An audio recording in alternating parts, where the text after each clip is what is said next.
നോക്കാം. ഇവിടെ നിന്ന് ഇങ്ങനെ കുതിരത്ത് എന്ന് പറയുന്നതിൽപ്പെട്ട ഒരു കുതിരത്താണ് ഈ കാണുന്നത്. ഈത്തപ്പന മരം ആകെ ഉണങ്ങിക്കിടക്കുന്ന ഒരു മരം താഴോട്ട് അത് വീണ് മറിഞ്ഞു കിടക്കുന്ന ഈത്തപ്പഴം വീണ്ടും അത് ഉയർത്ത് എഴുന്നേറ്റ് നല്ല വേര് പോലും കാണത്തില്ലേ,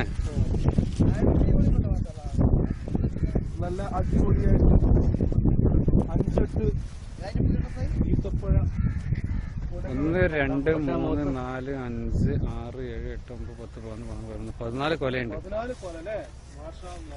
14 കൊല. ഒരു കൊലയില് മിനിമം അത് എണ്ണ ഉണ്ടാവും, ബുദ്ധിമുട്ടാവും. കിലോ മിനിമം 8 കിലോ, ഏകദേശം ഒരു 6 മീറ്റർ നീളത്തിൽ. നല്ല പച്ചപ്പിലാണ് നിൽക്കുന്നത്. മരത്തിന് മുകളിലെടുത്തോ ചുറ്റുഭാഗം എടുത്തുകാണ്ട്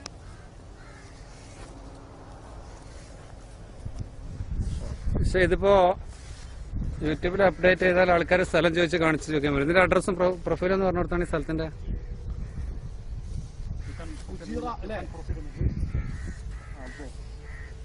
ഇതാണ് ഇതിന്റെ വേരില്ല കേട്ടോ, വേര് ആകെ വേറായിട്ടുള്ള ഇത്ര സ്ഥലമുള്ളു.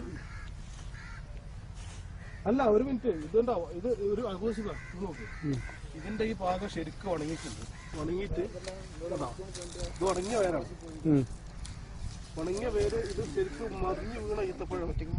ഈത്തപ്പന മരം. പക്ഷെ വേറൊരു കാര്യണ്ടേ, ഇത് മറിഞ്ഞു വീഴുന്നത് എങ്ങനെയാണെന്ന് മറിഞ്ഞു വീണതല്ല. മറിഞ്ഞു വീഴണമെന്നുണ്ടെങ്കിൽ ഇത് കുത്തനെ നിൽക്കണ്ടേ. ഇത് മറിഞ്ഞങ്ങടെ വീണത് ഇതിന്റെ ഷേപ്പ് ഇങ്ങനെ കടന്നു വന്നിട്ടുള്ള ഇങ്ങനെ നിവർന്നു നിൽക്കുന്ന ഷേപ്പ്. പിന്നെ ഇങ്ങനെ മറിഞ്ഞു വീഴാതെ തൈ തന്നെ വീണ് കിടക്കുന്ന തൈ വലുതായി വന്ന പോലെ അല്ലേ. ഇത് താഴ്ന്നു നിൽക്കുന്നുണ്ടെങ്കിൽ ഈ സാധനം പഴയ പോലെ കൊലയൊക്കെ താഴ്ന്നു നിൽക്കേണ്ടി വരും.